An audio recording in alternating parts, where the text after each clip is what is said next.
Good morning, dear friends. In the last session, we have seen the Kirchhoff Voltage Law implementation in the single loop. Today, we are going to learn there is having two loop in the circuit. How one can implement the Kirchhoff Voltage Law as a method one.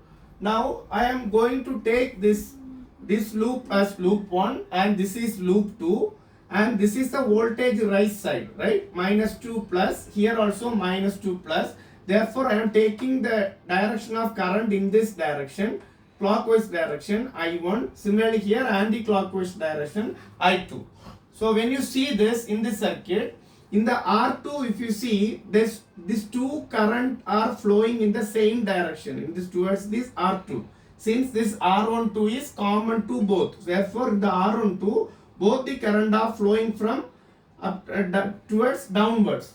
Then this is R1 is a separate resistance for in the loop 1, R2 is a separate resistance in the loop 2.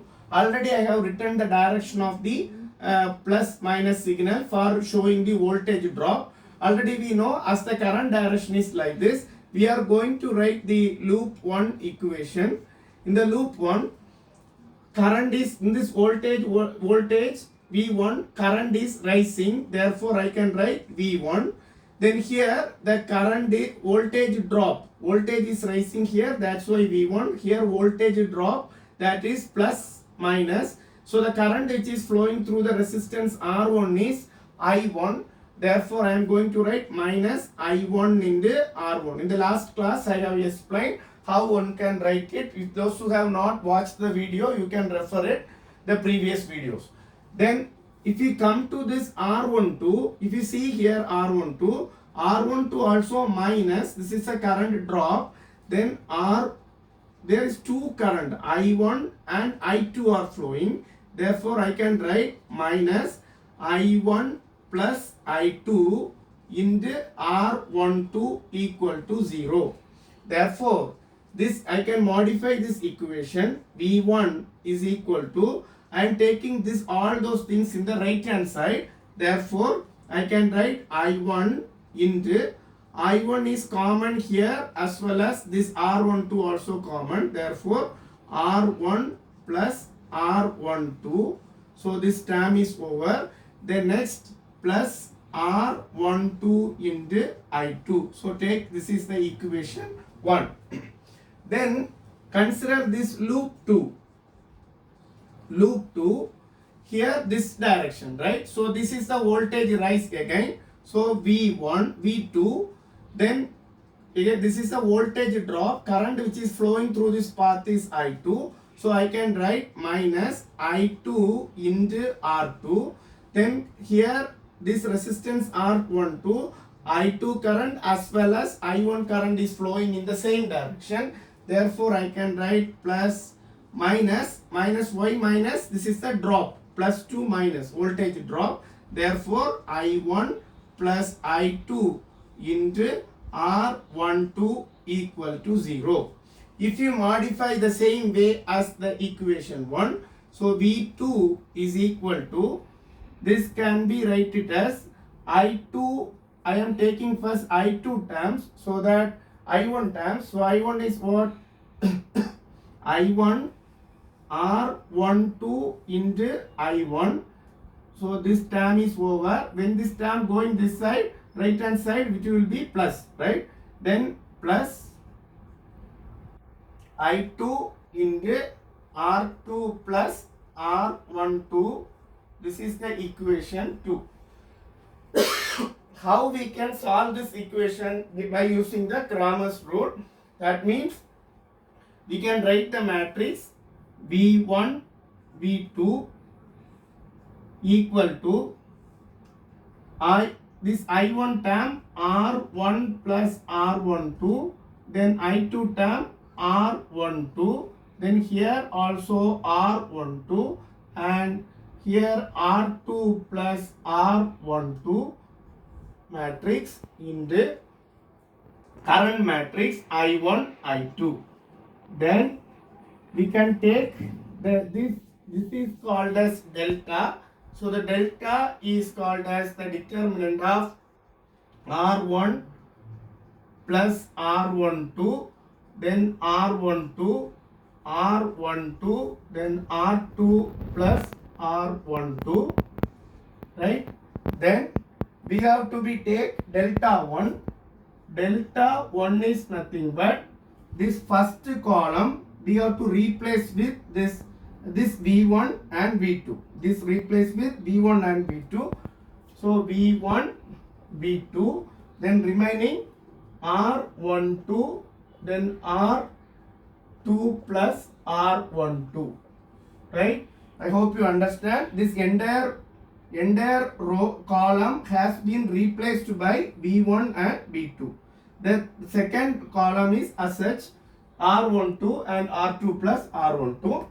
Then similarly we have del 2 is equal to, we can replace this second column with this V1, V2. Replace the second column with V1, V2. First column as such. So therefore R1 plus R12, then R12, here V1, V2. So from this we can find out I1 is nothing but delta 1 divided by delta, and similarly I2 is nothing but delta 2 divided by delta. From this one can find out what is the value of voltage or voltage drop across the resistance R1, R12. Based on the questions one can do it. So see this matrix here.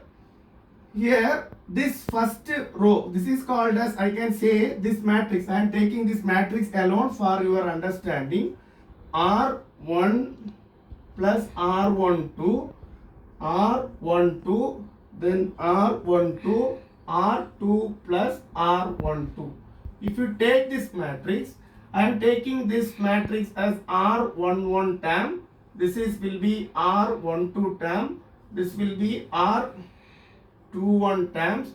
This is will be R22 terms. See here R11, first row, first column. First row, first column. If you see here, total resistance R1 plus R12. That means in the first loop, R1 is there, R12 is there. So sum of the resistance in the first loop is added here. Sum of the resistance in the first loop. Then in the second column, second row. First I will finish this diagonal value. Second column, second row. What happened? The second column row, in the second loop, what happened? R2 and R12 both are connected together in this case. So the sum of the resistance in the second loop have been placed here, R2 plus R12. Now you see here R12, R12. This is R12. That means first row, second column. This is the second row and first column. Both the values are same. How the values will be? That means within this two loop, which one is common, which resistance is common, that will be come here R12. So why here it is positive, here also positive. Why it is positive? Here I1 current and I2 current both are in the same direction. I1 and I2 both the current are in the same direction. That's why we are having the positive value. Okay, so one can use any direction, but if we choose both the directions are same, we have the positive value. If both the directions are different, if you take I1 as clockwise direction and I2 as also clockwise direction, we will have the minus value, these two terms. So first diagonal values are the first total sum of the resistance in the particular loops, and other values are based on the resistance between the two loops. Between the two loops, common resistance will come, but the current direction is different. We will get minus value. Current direction is same, then we will get the positive value. In the next class, we will understand as a method 2, we will take it as these two current direction of same direction. How one can write it all by using this voltage rise and voltage drop method, and what will be the changes in the matrix, everything we will understand. I hope you can easily understand the basics of all the electrical knowledge through this YouTube channel. I hope you can very well understand what is meant by Kirchhoff voltage law in the two loop, how one can do this. Wish you all the best. Those who have not subscribed this channel, kindly subscribe and share. Wish you all the best. Thank you.